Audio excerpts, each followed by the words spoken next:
passeio em família, diversão, alegria. Ao ver essa imagem, você seria capaz de dizer que alguém aqui vive com HIV? A pergunta pode até parecer estranha, mas não é. Thaís, esposa e mãe, tem o vírus. A descoberta aconteceu há mais de 10 anos. Descobri em 2014 com a morte do meu ex-namorado, né? Eu namorei por 1 ano, ele ficou muito doente no hospital. Eu não sabia o que ele tinha exatamente, né? Eu achava que ele tinha pneumonia, que foi o que ele me disse e a família me disse. Quando ele estava prestes a falecer, a família me chamou e falou: olha, Thaís, ele tem AIDS em estágio terminal. E acho que naquele momento foi que eu descobri o HIV.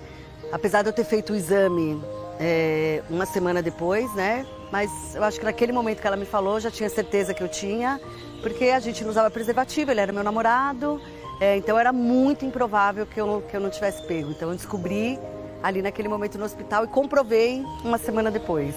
Eu vivi o Cazuza, o Renato Russo, o Fred Mercury, então, e ainda mais eu estava vendo uma pessoa falecendo com aquela imagem, né, cadavérica, que é a imagem muito característica dos anos 80 do HIV e da AIDS. Então, por mais que as pessoas falassem vai ficar tudo bem, eu falava, gente, não tem como, né? Olha o que eu tô vendo aqui. Então, primeiramente, assim, a princípio eu tive uma ideia de desesperança, de não vou conseguir, também vou morrer assim.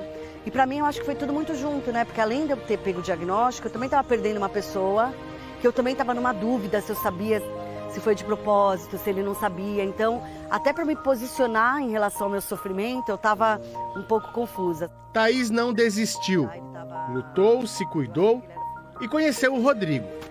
Na época do namoro, em um momento de intimidade, ela contou sobre o HIV. Estava indetectável, que eu já não infectaria ele, ainda assim eu usava preservativo, que eu achava que era uma escolha dele tirar, obviamente. E aí numa viagem o preservativo estourou e eu fiquei muito nervosa. Ele falou assim, calma Thaís, fica calma, não tenho nada. Eu falei, mas eu tenho. E contei tudo, chorei, abri o coração, muito difícil ter essa conversa. E aí ele falou, não Thaís, que tipo de pessoa seria se eu não estivesse com você? Eu vou ficar com você. No momento que ela contou foi um choque muito grande. Mas acho que rapidamente, né, você buscando informações, você batendo um papo com os profissionais mesmo, né, infectologista, né, que na época cuidava da saúde dela, rapidamente eu organizei isso na minha cabeça, né? E acabou ficando mais fácil de lidar, né? De conviver com essa situação. E veio o casamento.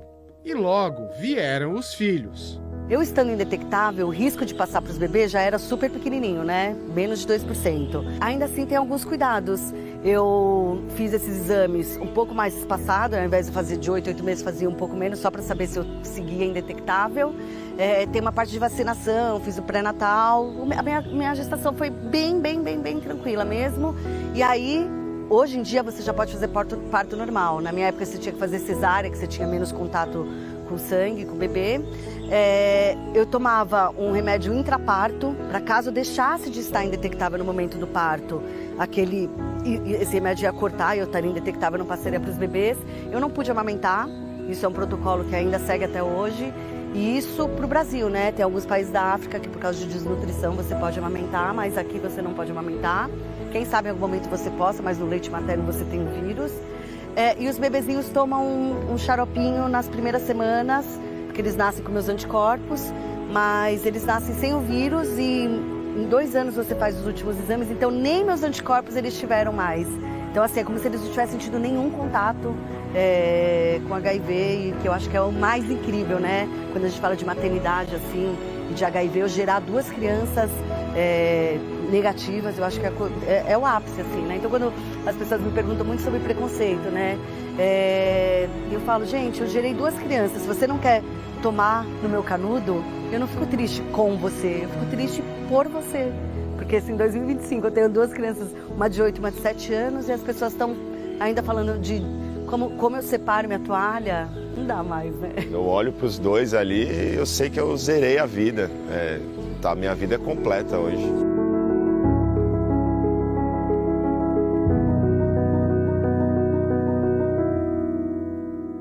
Da década de 80 para cá, o mundo mudou bastante, as pessoas mudaram e a medicina avançou muito. Com os devidos cuidados, a pessoa que vive com HIV tem condições de ter uma vida plena. E as gestantes, é preciso reforçar, com o tratamento adequado, têm condições também de ter filhos sem o HIV. É preciso dizer também que informação, acesso e tratamento geram esperança, quebram estigmas e proporcionam às pessoas uma transformação de vida. E a gente tem que falar de uma enorme conquista. Em 1º de dezembro, Dia Mundial de Luta contra a AIDS, o Brasil recebeu a certificação internacional de eliminação da transmissão vertical, que é quando o HIV passa de mãe para filho. Em 2023, a taxa foi menor que 2%. E a incidência de HIV em crianças foi inferior a meio caso por 1.000 nascidos vivos. De mãe para filho, acontecia o seguinte: cada 10 mães que eram positivas, 3 pelo menos iam ter o filho positivo. Em 1997, a gente começou a fazer o diagnóstico dessa mãe e começou a usar um medicamento para fazer a prevenção do HIV durante a gestação.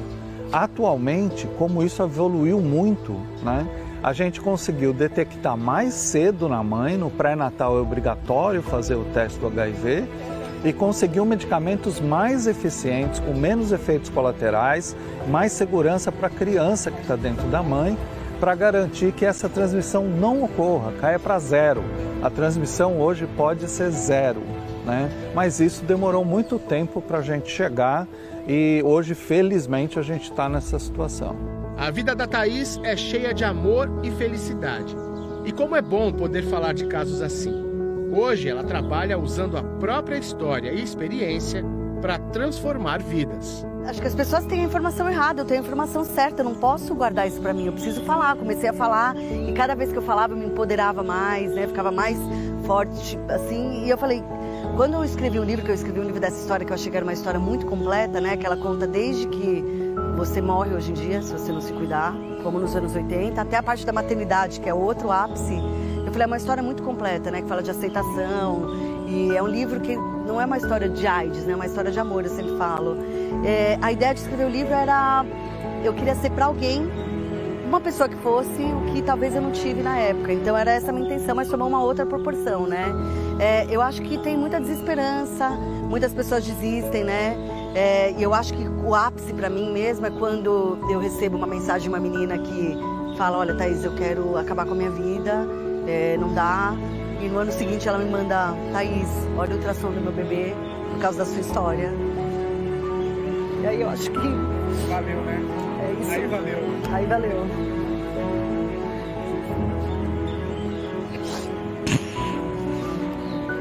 Ai, desculpa, eu sempre choro nisso, porque eu fico muito emocionada. Desculpa. As lágrimas são de alegria, né? Porque você hoje está realizando um trabalho que está transformando vidas. Parabéns, Thaís. Obrigada. Posso Deixa dar eu... um abraço? Lógico. Calma que não acabou não. Eu tinha que perguntar, né? Será que a família ainda aumenta? A Thaís tem enchido bem a minha paciência, cara, para desfazer vasectomia, mas eu acho que a fábrica fechou já, fechou.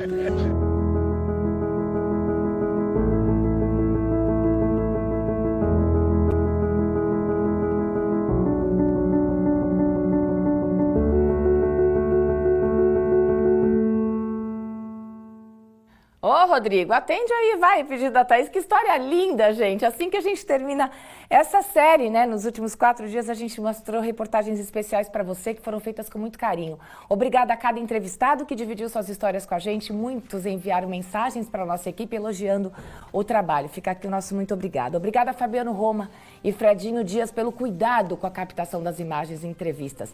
Obrigada ao Caio Malta, parceiraço na ilha de edição. Fábio Portuga, que também ajudou. Obrigada, Natalina Nini, pela confiança em me colocar na edição dessa série. E obrigada ao Andrew Giovanni, que cuidou de toda a produção com muito cuidado e amor. Obrigada.